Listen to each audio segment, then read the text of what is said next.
Hello，係各位朋友今日咧都係第二日啦咁同大家講生理良好感咁樣咁生理良好感咧，今日講一個簡單亦都好重要嘅主題嚟嘅，就係即係講到嗰個人類嘅染色體。我相信大家如果睇過一啲插圖咧，會講染色體好似一個即係 X 一個交叉咁樣，即係你當打橫打直都係咁樣啦，個染色體。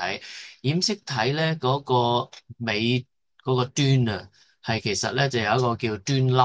端粒咧其實係喺染色體或者即係不斷咁佢複製自己即係生命延續嘅時候，細胞會自行再不斷去重複做呢個動作嘅複製咁樣一路。呢個嘅端粒咧，由原先好年輕一路去到成人或者老年咧，其實呢個端粒咧係越嚟越細短啊，可以咁講啦。咁所以每一次嘅複製咧，就令到個端粒咧縮短些少。啊，咁我講呢個咁嘅好重要嘅概念俾大家，就講到原來喺研究發現咧，壓力咧就會令到呢個端粒縮小得更快㗎嚇。哇，咁啊大件事咯，即係意思即係話壓力令到人嘅壽命咧，因為如果縮短到一個冇得再縮短嘅情況咧，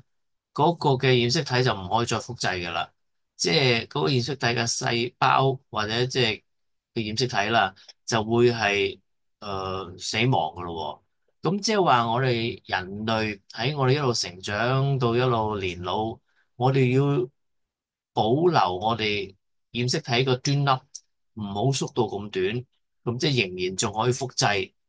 嘅話咧，咁我哋壽命咪延長咯。咁當然呢個就唔計嗰啲疾病啊、意外嗰啲情況啦，大家都明白。咁所以我就講到咧，即係話我哋需要有一個好好嘅壓力管理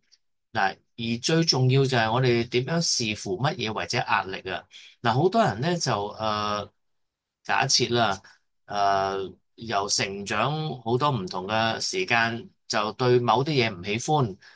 以致我哋要做嗰啲事嘅時候，咪有壓力咯，係嘛？嗱，我哋越擺喺個腦裏邊好多好多嘢唔喜歡嘅狀況，咁我哋又要面對吓，即係無奈地或者即係冇得選擇地，又要面對，咁我哋咪成日處於一個壓力裏邊咯。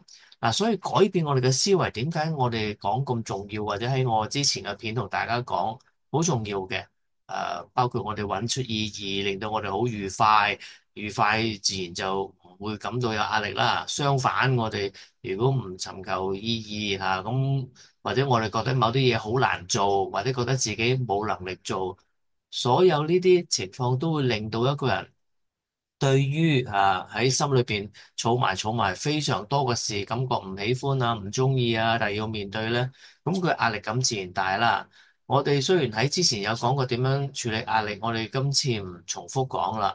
但係我哋要改變我哋嘅思想，我哋嘅思想會導致我哋嘅生理因為頭先一開始講呢個係生理良好感啊嘛，以致個